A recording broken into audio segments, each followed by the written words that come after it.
Baiklah, Assalamualaikum warahmatullahi wabarakatuh. Perkenalkan, nama saya Mutiara, saya dari Prodi Administrasi Publik. Di sini saya akan memenuhi tugas mata kuliah dari Keuangan Publik dan saya akan menjelaskan mengenai peran negara dalam perekonomiannya. Nah, peran negara dalam perekonomiannya ini sangat luas dan sangat mencakup luas, sehingga hal ini akan saya jelaskan secara rinci. Yang pertama itu ialah rumah tangga pemerintah dalam menjalankan kewajibannya. Nah, rumah tangga pemerintah dalam menjalankan kewajibannya ini ialah mereka yang mengatur dan mengelola sistem keuangan yang ada di negara Indonesia, sehingga mereka itu menjadi suatu patokan yang akan menjadikan negara kita lebih maju untuk kedepannya. Kenapa? Karena sistem keuangan ataupun hal-hal yang bersangkutan dengan itu dikelola oleh pemerintah, sehingga hal-hal yang perlu didistribusikan kepada masyarakat, pemerintah telah mengelolanya dan mengaturnya sesuai dengan kebijakan-kebijakan yang berlaku di pemerintahan, sehingga hal ini sangat mencakup luas kepada perekonomiannya. Selanjutnya itu kebutuhan barang publik. Nah, kebutuhan barang publik ini yang dimana pemerintah itu mengalokasikan atau mendistribusikan kebutuhan-kebutuhan barang publik agar kebutuhan barang publik tersebut bisa menjadi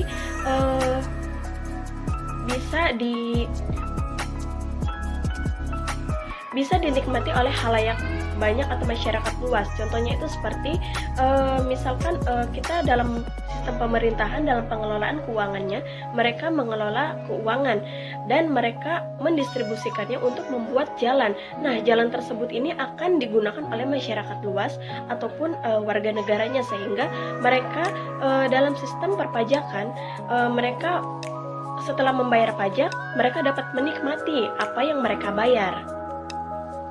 Fungsi pemerintah dalam perekonomiannya itu mereka mengatur dari sistem pengeluaran ataupun pemasukan dari kas negara, sehingga mereka itu menstabilkan perekonomian yang ada di negara Indonesia.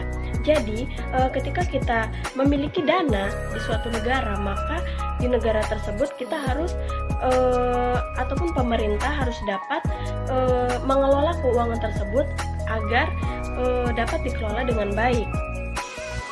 Sehingga pada tahap pengelolaan keuangan tersebut, maka diperlukan adanya suatu pengawasan agar tidak akan terjadi suatu penyelewengan yang terjadi di sistem pemerintahan.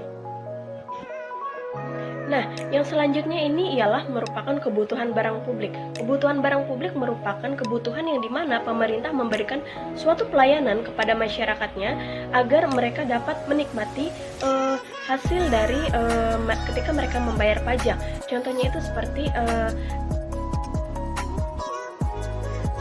seperti ketika di Jakarta, misalkan di Jakarta itu ada bangunan Monas. Nah, bangunan Monas ini walaupun kita tidak membayar, tapi kita mendapatkan suatu kepuasan tersendiri agar pada tahapan ini agar masyarakat mendapatkan barang publik tersebut dan tidak adanya larangan dari pemerintah, karena barang publik tersebut sudah menjadi kepuasan kepada masyarakatnya.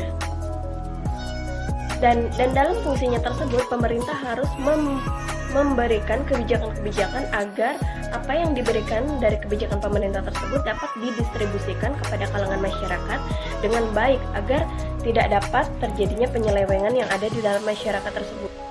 Contohnya seperti penyaluran pajak.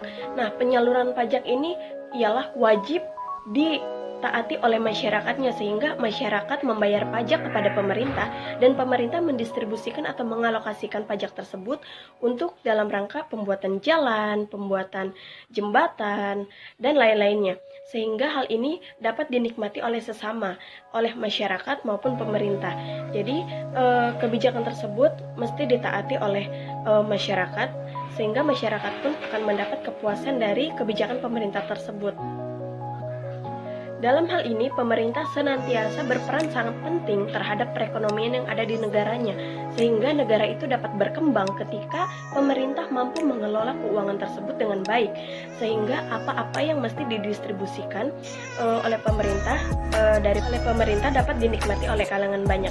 Sekian itu saja vlog dari saya. Semoga apa yang saya jelaskan dapat bermanfaat bagi teman-teman semua, dan mohon maaf apabila ada kesalahan ataupun tutur kata saya yang kurang baik.